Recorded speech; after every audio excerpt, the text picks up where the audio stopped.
अच्छा, कभी सोचा है कि मतलब जिंदगी का कितना समय हम सब ने सरकारी दफ्तरों के बाहर उन लाइनों में बिता दिया होगा। वो फाइलों का ढेर, हर काउंटर पर एक नया फॉर्म और वो अंतहीन इंतजार। एक ऐसा अनुभव है जो शायद हर भारतीय की जिंदगी का हिस्सा रहा है। लगता था जैसे ये कभी नहीं बदलेगा। बिल्कुल। और वो एक ही दस्तावेज की 10 फोटोकॉपी कराओ, फिर उन्हें अटेस्ट कराओ। मतलब एक ही काम के लिए अलग अलग दफ्तरों में जाना एक चक्रव्यूह जैसा था सच में। लेकिन आज हम इसी चक्रव्यूह को तोड़ने वाली चीजों पर बात करने वाले हैं। हमारे हाथ में जो फोन है उसमें कुछ मुफ्त सरकारी ऐप्स हैं जो इस पूरी कहानी को पूरी तरह बदल रहे हैं। हाँ, ये ऐप्स भारत के डिजिटल पब्लिक इंफ्रास्ट्रक्चर यानी डीपीआई का हिस्सा हैं। और इनका एक ही मकसद है शासन को आसान, तेज और कागज मुक्त बनाना। तो आज हम 5 ऐसे ही ऐप्स की गहराइयों में उतरेंगे और समझेंगे कि हमारी जिंदगी को असल में कैसे बदल रहे हैं। हम बात करेंगे नए आधार ऐप, डिजी लॉकर, डिजी यात्रा, उमंग और एम परिवहन के। बिल्कुल, चलिए शुरू करते हैं। तो सबसे पहले पहचान का सबसे बुनियादी दस्तावेज आधार। आधार कार्ड तो हम सबके पास है, लेकिन उसका ऐप, सच कहूं तो पहले वाला ऐप बहुत ही बेसिक था। पर अब जो नया आधार ऐप आया है वो काफी कुछ बदल रहा है। ये सिर्फ एक डिजिटल कार्ड तो नहीं है ना? नहीं, बिल्कुल नहीं। ये एक बहुत बड़ा अपग्रेड है। इसे आप अपनी डिजिटल पहचान का एक रिमोट कंट्रोल समझ सकते हैं। आप डिजिटल आधार तो रख ही सकते हैं, लेकिन इसका जो सबसे पावरफुल फीचर है वो है बायोमेट्रिक लॉक। बायोमेट्रिक लॉक, ये सुनने में तो बहुत हाईटेक लगता है। इसका मतलब क्या है एक आम इंसान के लिए? क्या मैं अपनी उंगलियों के निशान को ऑफ कर सकती हूँ? ठीक यही मतलब है। जब आप ऐप में जाकर अपने बायोमेट्रिक्स को लॉक कर देते हैं तो आपकी उंगलियों के निशान, आंखों की पुतली या चेहरे से होने वाला कोई भी आधार ऑथेंटिकेशन काम नहीं करेगा। कोई भी कहीं इस्तेमाल करना हो, मान लीजिए बैंक में ही, तो क्या मुझे हर बार इसे अनलॉक करना पड़ेगा? ये थोड़ा झंझट वाला काम नहीं हो जाएगा? यहीं पर इसकी खूबसूरती है। इसमें एक टेम्पररी अनलॉक का भी विकल्प है। आप इसे सिर्फ 10 मिनट के लिए अनलॉक कर सकते हैं। आपका काम होते ही ये अपने आप वापस लॉक हो जाएगा। अच्छा, तो सुविधा भी है। हाँ, सुरक्षा भी और सुविधा भी। मैंने आधार लॉक के बारे में भी कुछ सुना है। वो इस बायोमेट्रिक लॉक से अलग कैसे है? ये एक बहुत जरूरी सवाल है। देखिए, बायोमेट्रिक लॉक सिर्फ आपके फिंगरप्रिंट, आइरिस और चेहरे के इस्तेमाल को रोकता है। आपका आधार नंबर तब भी ओटीपी वगैरह के लिए काम करता रहता है। लेकिन जब आप आधार लॉक करते हैं तो आपका 12 अंकों का आधार नंबर ही पूरी तरह से लॉक हो जाता है। ओके। उसके बाद किसी भी तरह के ऑथेंटिकेशन के लिए आपको 16 अंकों की वर्चुअल आईडी यानी वीआईडी का इस्तेमाल करना पड़ता है। ये सुरक्षा का सबसे ऊंचा स्तर है। समझ गई। तो बायोमेट्रिक लॉक रोजमर्रा के लिए है और आधार लॉक एक्सट्रीम सुरक्षा के लिए। इस नए ऐप में और क्या खास है? सुना है अब मोबाइल नंबर अपडेट करने के लिए सेंटर नहीं जाना पड़ता। जी, हाल ही में ऐप में ये सुविधा जोड़ी गई है। अब यूजर्स ऐप के अंदर से ही फेस ऑथेंटिकेशन का इस्तेमाल करके अपना मोबाइल नंबर अपडेट कर सकते हैं। उसके लिए एक छोटी सी फीस लगती है, पर वो सेंटर्स के चक्कर काटने से तो बहुत बेहतर है। और अब एक ही ऐप पर परिवार के कई लोगों की प्रोफाइल भी मैनेज कर सकते हैं ना? हाँ, 5 प्रोफाइल तक। ठीक है। तो आधार ऐप ने मेरी डिजिटल पहचान को सुरक्षित और कंट्रोल करने लायक बना दिया। लेकिन मेरी पहचान के अलावा मेरे पास और भी बहुत सारे दस्तावेज हैं। ड्राइविंग लाइसेंस, गाड़ी की आरसी, 10वीं की मार्कशीट, पैन कार्ड। इन सब कागजों के जंजाल से निकलने का क्या कोई रास्ता है? बिल्कुल है, और शायद ये भारत के सबसे सफल डिजिटल प्रयोगों में से एक है। इसका नाम है डिजी लॉकर। ये सिर्फ एक स्टोरेज ऐप नहीं है, ये आपकी एक डिजिटल तिजोरी है जिसे सरकार ने बनाया है। मैंने इसका इस्तेमाल किया है, लेकिन कई लोगों के मन में ये सवाल रहता है कि क्या ये सच में हर जगह मान्य है? क्या ट्रैफिक पुलिस वाला या एयरपोर्ट पर कोई अधिकारी फोन में दिखाया गया डॉक्यूमेंट मान लेगा? ये सबसे जरूरी बात है। हाँ, ये पूरी तरह कानूनी है। भारत का जो सूचना प्रौद्योगिकी अधिनियम यानी आईटी एक्ट 2000 है, उसके तहत डिजी लॉकर के इशूड डॉक्यूमेंट सेक्शन में रखे गए दस्तावेजों की वैल्यू असली कागजात के बराबर ही है। अच्छा, इशूड डॉक्यूमेंट सेक्शन। हाँ, क्योंकि ये सीधे जारी करने वाली संस्था जैसे सीबीएसई, आरटीओ या इनकम टैक्स डिपार्टमेंट के डेटाबेस से आते हैं, तो ये 100% वेरीफाइड होते हैं। इसका मतलब है कि मुझे अपनी गाड़ी में आरसी और लाइसेंस की ओरिजिनल कॉपी लेकर घूमने की जरूरत ही नहीं है। बिल्कुल नहीं। आप ट्रैफिक पुलिस को डिजी लॉकर में मौजूद डिजिटल कॉपी दिखा सकते हैं और उन्हें ये माननी होगी। सोचिए, इससे कितनी बड़ी समस्या हल होती है। दस्तावेज खोने का डर खत्म, चोरी होने का डर खत्म। और सिर्फ यही नहीं, बैंक में लोन के लिए या नौकरी के लिए अप्लाई करते समय भी? बिल्कुल। अब आपको अपनी डिग्रियों और दस्तावेजों की फोटोकॉपी का वो पूरा बंडल नहीं देना पड़ता। आप सीधे डिजिलॉकर से उन्हें सुरक्षित रूप से शेयर कर सकते हैं। इसने तो वाकई कागजी काम को बहुत कम कर दिया होगा। करोड़ों यूजर्स हैं इसके और अरबों दस्तावेज जारी किए जा चुके हैं। ये दिखाता है कि लोग इसे कितनी तेजी से अपना रहे हैं। ये सिर्फ एक ऐप नहीं, एक पूरा इकोसिस्टम है। तो डिजिलॉकर ने हमारे दस्तावेजों को डिजिटल बना दिया, लेकिन क्या यही डिजिटल पहचान हमें एयरपोर्ट जैसी जगहों पर भी काम आ सकती है? वहां तो सुरक्षा बहुत कड़ी होती है। बोर्डिंग पास, आईडी कार्ड सब दिखाना पड़ता है। बिल्कुल, और यहीं पर हमारी सूची का अगला ऐप डिजी यात्रा तस्वीर में आता है। ये एयरपोर्ट पर आपके अनुभव को पूरी तरह बदलने की क्षमता रखता है। कल्पना कीजिए कि आप एयरपोर्ट में एंट्री से लेकर बोर्डिंग गेट तक बिना अपना बोर्डिंग पास या आईडी कार्ड निकाले गुजर जाएं। ये तो किसी साइंस फिक्शन फिल्म जैसा लगता है। क्या ये सच में हो रहा है और ये काम कैसे करता है? मेरे मन में पहला सवाल तो सुरक्षा का ही आता है। बहुत वाजिब सवाल है। यहीं पर इसकी तकनीक काम आती है।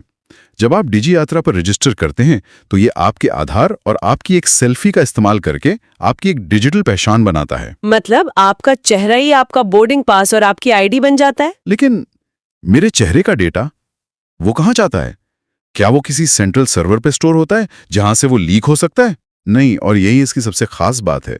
ये ब्लॉकचेन टेक्नोलॉजी और डिसेंट्रलाइज्ड आइडेंटिफायर्स का इस्तेमाल करता है।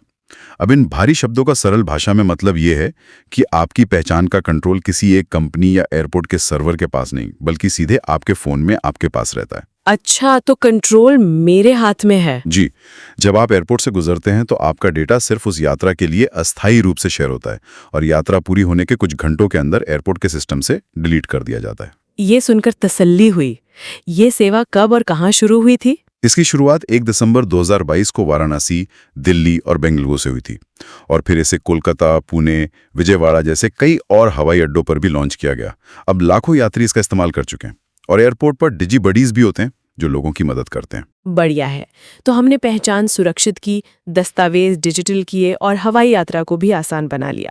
लेकिन सरकार की तो सैकड़ों और सेवाएं हैं। प्रोविडेंट फंड, पेंशन, बिजली का बिल, गैस सिलेंडर बुकिंग, इन सब के लिए क्या अलग अलग ऐप डाउनलोड करने पड़ेंगे? ये तो अपने आप में एक सिरदर्द है। इसी सिरदर्द को दूर करने के लिए बनाया गया है उमंग ऐप।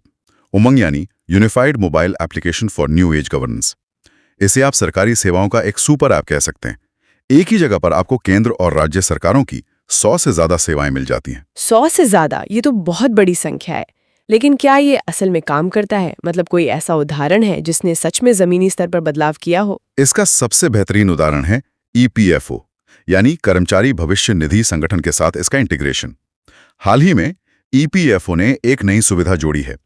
अब आप उमंग ऐप पर सिर्फ अपने चेहरे को स्कैन करके ही अपना यूनिवर्सल अकाउंट नंबर यानी UAN बना सकते हैं और उसे एक्टिवेट भी कर सकते हैं। चेहरे को स्कैन करके UAN बनाना, ये इतना बड़ा बदलाव क्यों है? ये बहुत बड़ा बदलाव है। पहले UAN ज्यादातर कंपनियां बनाती थीं, जिसमें अक्सर कर्मचारी के नाम या जन्मतिथि में गलतियां हो जाती थीं और फिर कर्मचारी को उसे एक्टिवेट करने के लिए एक अलग प्रक्रिया से गुजरना पड़ता था। आपको जानकर हैरानी होगी कि वित्त वर्ष 2022-23 में जितने भी UAN बने, उनमें से सिर्फ 35% ही सदस्यों ने एक्टिवेट किए थे। सिर्फ 35%? मतलब बाकी करोड़ों UAN बस यूं ही पड़े थे? बिल्कुल। करोड़ों लोगों का पैसा एक तरह से फंसा हुआ था या उन्हें इसकी जानकारी ही नहीं थी। अब इस फेस ऑथेंटिकेशन से कोई भी कर्मचारी सीधे अपना UAN बना सकता है, उसे एक्टिवेट कर सकता है और तुरंत अपना eUAN कार्ड डाउनलोड कर सकता है। वाह! हाँ, हालांकि ये भी कहना जरूरी है कि कुछ यूजर्स की शिकायतें भी रही हैं कि उमंग ऐप कभी-कभी धीमा चलता है, तो इसमें सुधार की गुंजाइश तो हमेशा रहती है। ठीक है, समझ गए। अब हमारी सूची में आखिरी ऐप बचा है। हमने हवाई यात्रा की बात की, लेकिन हम में से ज्यादातर लोग तो सड़कों पर चलते हैं। वहां भी तो दस्तावेज दिखाने का एक बड़ा झंझट रहता है। मुझे याद है एक बार मैं अपना पर्स घर भूल गई और ट्रैफिक पुलिस ने रोक लिया। उस दिन M परिवहन होता तो कितना अच्छा होता। हाँ, ये कहानी तो हम में से कई लोगों की है। M परिवहन ऐप इसी समस्या का सीधा समाधान है। ये आपके ड्राइविंग लाइसेंस और वाहन रजिस्ट्रेशन सर्टिफिकेट यानी RC का डिजिटल वर्जन देता है, जो जैसा हमने डिजिलॉकर के मामले में बात की, पूरी तरह से कानूनी रूप से मान्य है। इसकी कानूनी वैधता को लेकर कोई भ्रम तो नहीं है? जमीनी हकीकत क्या है? क्या हर ट्रैफिक पुलिस वाला इसे मानता है? देखिए, सड़क परिवहन और राजमार्ग मंत्रालय ने 8 अगस्त 2018 को एक सर्कुलर जारी किया था। उसमें साफ कहा गया है कि एम परिवहन या डिजी लॉकर पर मौजूद इलेक्ट्रॉनिक दस्तावेजों को मोटर वाहन अधिनियम के तहत मूल दस्तावेजों के बराबर माना जाना चाहिए। शुरुआत में कुछ जगहों पर जागरूकता की कमी थी, लेकिन अब ये लगभग हर जगह स्वीकार किया जाता है। और इसमें सिर्फ लाइसेंस और आरसी ही दिखती है या कुछ और भी है? इसमें एक और बहुत काम का फीचर जोड़ा गया है। अब गाड़ियों के बीमा का डेटा भी वाहन डेटाबेस पर रोजाना अपलोड किया जाता है। इसका मतलब है कि आपकी गाड़ी की बीमा पॉलिसी की जानकारी भी एम परिवहन ऐप पर दिखाई देती है। अगर ऐप में आपकी पॉलिसी एक्टिव दिख रही है तो आपको बीमा सर्टिफिकेट की फिजिकल कॉपी भी साथ रखने की जरूरत नहीं है। ये तो बहुत ही बढ़िया है। यानी 3 जरूरी दस्तावेज, लाइसेंस, आरसी और बीमा, अब एक ही जगह फोन में है। और इतना ही नहीं, आप किसी भी गाड़ी का सिर्फ रजिस्ट्रेशन नंबर डालकर उसकी डिटेल्स पता कर सकते हैं, जैसे कि मालिक का नाम, रजिस्ट्रेशन की तारीख वगैरह। ये तब बहुत काम आता है जब आप कोई पुरानी गाड़ी खरीद रहे हों। तो हमने इन 5 ऐप्स को देखा, नया आधार ऐप, डिजी लॉकर, डिजी यात्रा, उमंग और एम परिवहन। ये सब मिलकर उस पुरानी व्यवस्था को बदल रहे हैं जहां हर छोटे बड़े काम के लिए दफ्तरों के चक्कर काटने पड़ते थे। ये वाकई एक क्रांति जैसा है। बिल्कुल, ये भारत के डिजिटल गवर्नेंस मॉडल का एक जीता जागता उदाहरण है। ये दिखाता है कि कैसे टेक्नोलॉजी बड़े पैमाने पर सार्वजनिक सेवाओं को लोगों के दरवाजे तक, या यूं कहें कि उनकी जेब तक ला सकती है। ये प्लेटफॉर्म न सिर्फ नागरिकों का कीमती समय और पैसा बचाते हैं, बल्कि पारदर्शिता भी बढ़ाते हैं। जब हम इस बातचीत को समेट रहे हैं तो ये साफ है कि भविष्य इसी दिशा में जा रहा है। ये ऐप्स अब सिर्फ सुविधा नहीं बल्कि एक जरूरत बनते जा रहे हैं। और यहीं पर मैं आज की चर्चा के अंत में एक विचार छोड़ना चाहता हूं। अभी तक हमने जिन ऐप्स की बात की वो ज्यादातर व्यक्तिगत सुविधा के बारे में है, मेरा आधार, मेरे दस्तावेज, मेरी यात्रा।